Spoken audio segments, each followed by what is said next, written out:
Nagsimula ang pelikula sa isang matandang babae na naligaw sa gubat at hinahanap ang kanyang asawang si Will. Hindi niya mahanap ang kanyang asawa at doon ay inatake at kinain siya ng isang misteryosong nilalang. Sa kasalukuyan ay makikita natin si Willow, isang batang babae na nagdurusa sa isang sakit sa paghinga na kadalasang nangangailangan ng oxygen para manatiling nabubuhay. Ang ina ni Willow na si Ashley ay sinabihan siya na isasama niya ang kanyang ama na si Noah sa labas at babalik sila bago magdilim. Pagkatapos ay nakita ni Willow ang kanyang ina at ang kanyang lolo na si Waylon na inilalagay ang nakakulong na baboy sa kanilang sasakyan. Si Ashley ay nagmaneho palayo kasama si Noah habang si Willow ay palihim na tumatakbo palabas patungo sa kagubatan upang makita kung saan pupunta ang kanyang mga magulang. Naabutan siya ng kanyang lolo at dinala siya pabalik sa kanilang bahay. Pagkatapos ay bumalik si Ashley na mag-isa at doon ay pinagalitan siya ni Waylon dahil napapagod na siya sa mga lihim na gawain nila ni Noah. Habang bumababa si Willow ay narinig niya ang kanyang lolo na nakikipag-usap sa kanyang ina para ibunyag ang katotohanan tungkol sa kanyang ama, at nang maglaon ay nagpatuloy silang lahat sa pagkain ng hapunan na wala si Noah. Kinagabihan ay nilalaro ni Willow ang kanyang mga laruan na clay, na itinulad niya sa kanyang ama. Maya-maya ay narinig niya ang isang ungol, lumabas siya sa kwarto at pumunta sa silid ng kanyang ama kung saan nadatnan niya itong nakadapa sa kanyang kama. Lumingon si Noah at ang kanyang mukha ay parang isang lobo. Ngunit biglang nagising si Willow at napagtanto na panaginip lamang ang lahat. Tumingin siya sa labas ng bintana at nakita ang kanyang ina at lolo na binubuhat si Noah pabalik sa bahay. Nang maglaon habang si Willow ay gumagawa ng kanyang mga gawain sa bukid, nakita niya ang kanyang ina na nililinis ang damit ng kanyang ama na puno ng dugo.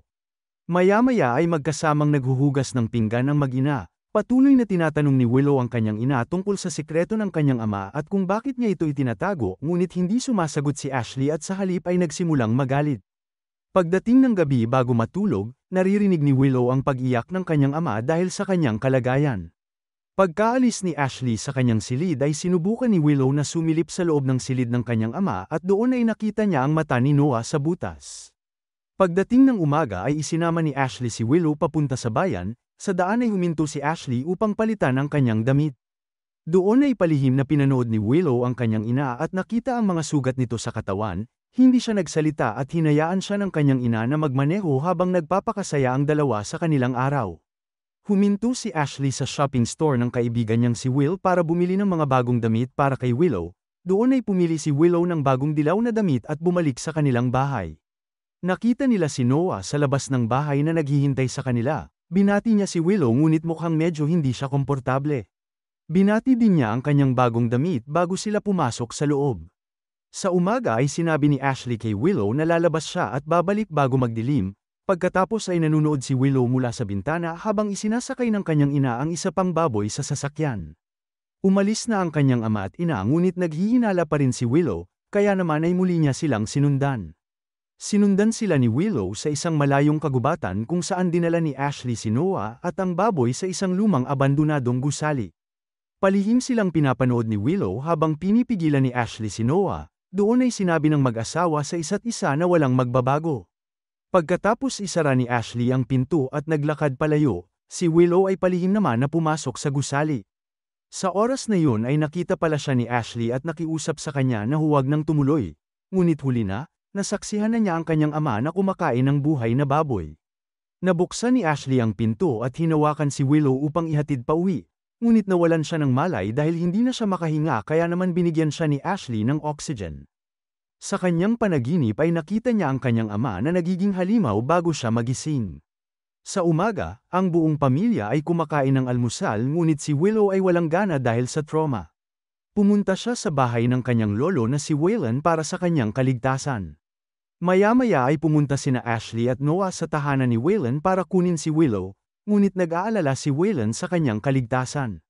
Si Willow ay hindi nakikipag-usap sa kanyang mga magulang ngunit umuwi pa din kasama sila. Nadismaya siya sa kanila at pinunit ang kanyang bagong damit dahil sa galit sa kanyang mga magulang.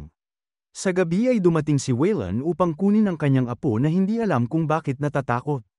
Ngunit sa kanilang paglalakbay sa kagubatan ay pinigilan sila nina Ashley at Noah. Sinubukan ni Noah na kunin si Willow ngunit ipinahayag niya ang kanyang pagkamuhi sa kanya. Kaya naman inatake ni Waylon si Noah at pinatumba siya. Itinulak ni Ashley ang kanyang ama at sinabihan siyang iwanan na niya ang kanyang pamilya magpakailanman, kaya naman ang matanda ay umalis na nalulungkot. Samantala, si Willow ay galit pa rin sa kanyang ina kaya sumigaw si Ashley at ipinaalala sa kanya na siya ang kanyang ina. Pagdating ng umaga ay isinakay ni Noah si Willow sa sasakyan, dinala niya siya sa kagubatan kung saan siya ikinukulong ni Ashley.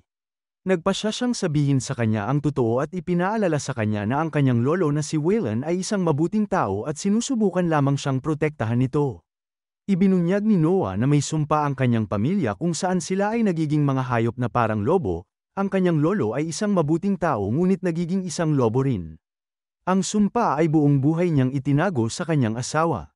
Isang araw ay lihim na sinundan ng kanyang lola ang kanyang lolo sa kabilugan ng buwan, at doon ay hindi sinasadyang napatay ng kanyang lolo ang kanyang lola.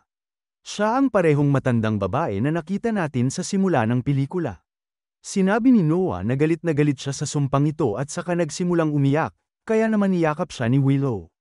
Sa oras na yun ay naaalala niya na naglalambingan sila ng kanyang pamilya habang magkayakap nang sabihin sa kanya ni Ashley na mahal niya siya bilang siya.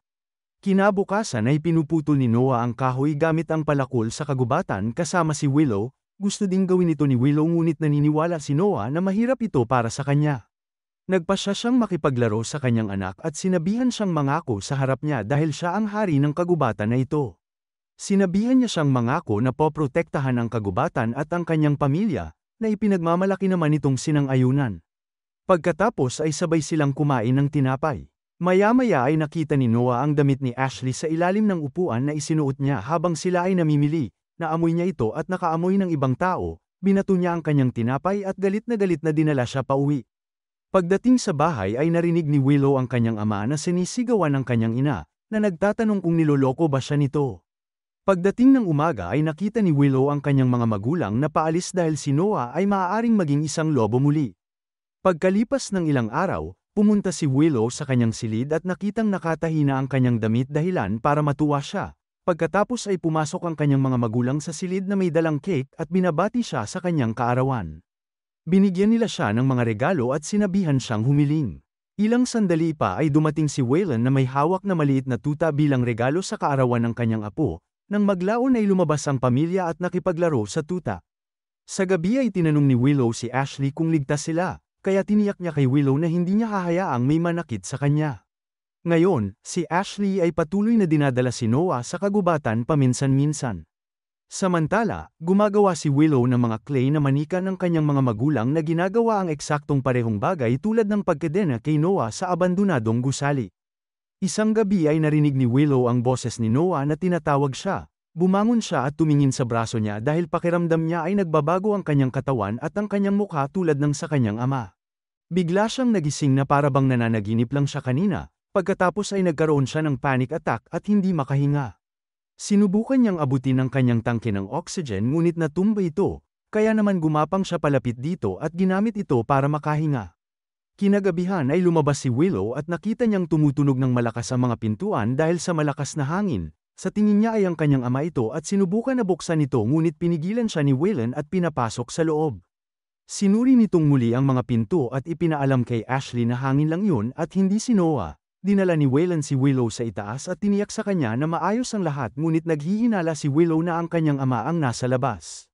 Sinilip ni Waylon si Willow ngunit nakita ni Ashley ang kanyang baril, kaya naman isinara niya ang pinto at hiniling kay Waylon na iabot sa kanya ang kanyang baril. Pinagsabihan ni Ashley ang kanyang ama dahil sa kanyang pagbalik sa kanila na hindi alam na nakikinig si Willow sa kanila. Ipinaalala ni Waylon kay Ashley na sasalakayin sila ni Noah at pagkatapos ay maglalakad papunta sa itaas para pagputul-putulin sila nito kung hindi nila siya mauunahan na patayin. Narinig ni Willow ang lahat ng kanilang pag-uusap at nagsimulang mawala ng hininga. Si Waylon at Ashley ay umakyat sa itaas at tiningnan ang tangke ng oxygen ngunit wala itong laman. Tumakbo si Ashley sa labas upang kunin ang isa pang oxygen mula sa silid-imbakan, at huminto siya sa daan para sigawan si Noah nang makita niyang mas mabilis niyang kinakatok ang pinto.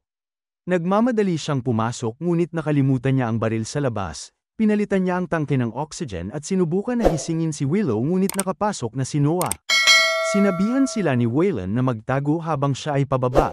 Doon ay nakita niya ang malaking anino ni Noah at mabilis siyang napigilan na makapasok sa pintuan. Ngunit sinira ni Noah ang pinto at sinaksak si Waylon gamit ang sungay. Sinubukan ni Ashley na gisingin si Willow habang lumilibot pa ang lobo na si Noah sa buong bahay, Sa oras na yun ay biglang nagising si Willow kaya mabilis na tinakpan ni Ashley ang kanyang bibig. Narinig nilang pumunta si Noah sa kabilang kwarto at kinain ang bago nilang tuta, pagkatapos ay palihim silang lumakad palabas ng silid at bumaba kung saan nakita nila si Waylon na nakahiga malapit sa bintana. Sinabi ni Ashley kay Waylon na babalikan niya siya pagkatapos niyang dalhin si Willow sa kanilang sasakyan. Doon ay sinabihan niya si Willow na magmaneho na palayo kung hindi siya makakabalik kasama ang kanyang lolo. Inangat ni Ashley si Waylon, ngunit umungol siya ng malakas kaya narinig sila ni Noah. Nagmamadali silang pumunta sa silid kainan at nagkulong sa loob. Doon ay binuksan ni Ashley ang sikretong pinto sa ilalim ng silid at nagtago sa loob. Gumapang sila patungo sa mga lagusan, ngunit narinig nila si Noah dahilan para sirain ito ang silid kainan at hinanap sila. Sa ilalim ay aksidenteng natapakan ni Ashley ang isang bitag ng daga at napasigaw. Narinig ito ni Noah at sinimulan na sirain ang sahig para salakayin sila. Gumapang sina Ashley at Waylon sa loob ng vent patungo sa labas. Ngunit ang pinto pala nito ay nakalock. Buti na lang at dumating si Willow, ginamit niya ang sasakyan para mabuksan ang pintuan ng vent.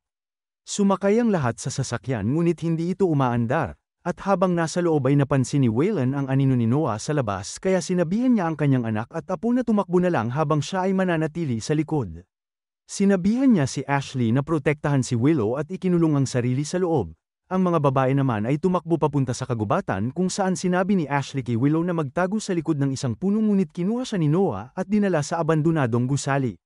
Sinundan siya ni Ashley at nakiusap na palayain ang kanilang anak. Sinubukan niya din na lumapit kay Noah at sinabihan na bumalik na sa kanya habang ibinababa nito si Willow.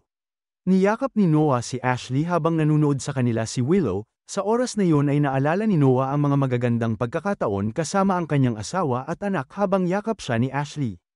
Ngunit bigla niyang naalala ang galit niya kay Ashley dahilan para atakihin niya ito.